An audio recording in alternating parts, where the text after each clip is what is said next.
This is your AESH Energy News Minute for Tuesday, November 29, 2022.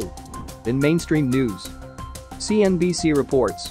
After decades as a nuclear powerhouse, France makes its play in offshore wind. A facility described as France's first commercial-scale offshore wind project is fully operational, multinational utility EDF said this week.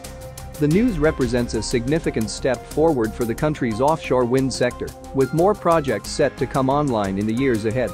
In a statement Wednesday, EDF said the 480-megawatt Saint-Nazaire offshore wind farm would help to support the French state's energy transition goals, which include targets to generate 32% of its energy from renewable sources by 2030. EDF's majority shareholder is the French state. Bloomberg headline: Rolls-Royce makes leap forward with hydrogen engine test. Rolls-Royce Holdings plc said it used hydrogen fuel to successfully power a modern aircraft engine, in a world first for the aviation industry, as it comes under pressure to develop zero-emissions propulsion. The test was conducted with a converted Rolls-Royce AE2100, a regional aircraft engine using hydrogen created by wind and tidal power, the UK manufacturer said in a statement Monday. The design originally powered Saab 2000 turboprops. Airbus SE is using an A380 Super Jumbo to test its first propulsion system using hydrogen, a fuel the plane maker wants to introduce on a new passenger aircraft by 2035. The Financial Times reports. Tory rebels seek to reverse onshore wind farms ban in England. Wall Street Journal headline: More Venezuelan oil unlikely to reach markets soon despite new Chevron license. The Biden administration made a significant shift in its Venezuela policy when it allowed Chevron Corporation to pump oil in the South American country again, but the decision will yield little increase to the world's oil production in the short term. The U.S. company will have to contend with myriad technical issues at Venezuela's aging oil fields and a complicated network of remaining U.S. sanctions that must be altered to ensure more of the country's oil reaches the global market. Forbes headline: ExxonMobil's new carbon capture project shows quick impacts from the Inflation Reduction Act.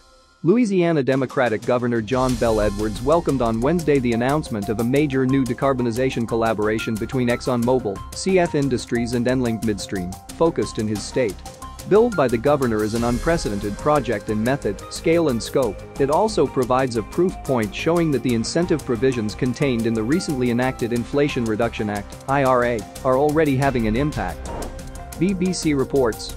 ESA mulls Solaris' plan to beam solar energy from space. Space chiefs are to investigate whether electricity could be beamed wirelessly from orbit into millions of homes. The European Space Agency will this week likely approve a 3-year study to see if having huge solar farms in space could work and be cost-effective.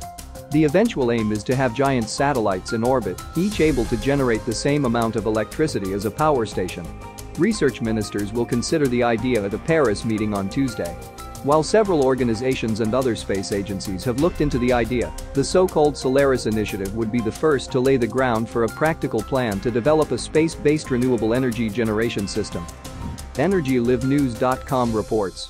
First power produced at world's largest floating wind farm. First power has been produced at what is claimed to be the world's largest floating wind farm in Norway.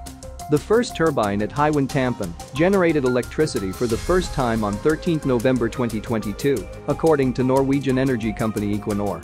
Power from the wind turbine was delivered to the Gullfaks A platform in the North Sea. The floating wind farm, which will have a total capacity of 60 megawatt, is expected to meet around 35% of the electricity demand of the Gullfaks and Snorri oil and gas fields and help cut emissions from the fields by around 200,000 tons per year. This has been your AESH Energy News Minute for Tuesday, November 29, 2022. If you want more global energy news and real-time alerts, hit the subscribe button now and follow us on social media.